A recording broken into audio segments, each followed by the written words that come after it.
अस्सलामुअलैकुम। आज हम बात करेंगे बच्चों की तरबियत में नरमी और मोहब्बत की अहमियत के बारे में। अक्सर हम गुस्से में बच्चों को डांट देते हैं और उनकी छोटी छोटी गलतियों पर सख्ती करते हैं, लेकिन क्या ये सही तरीका है?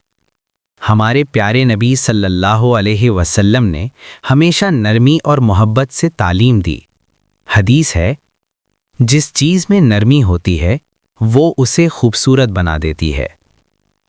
जब बच्चे गलती करें तो उन्हें प्यार से समझाएं। डांटने के बजाय उनका हाथ पकड़कर सही तरीका सिखाएं।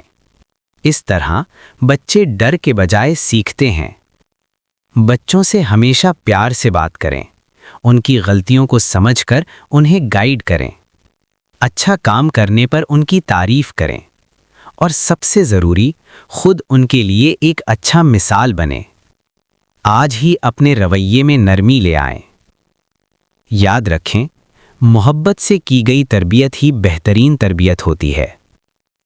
अल्लाह हमें अपनी औलाद की बेहतरीन तरबियत की तौफीक अता फरमाए। आमीन। For more educational videos and stories, subscribe our channel and follow the Facebook page.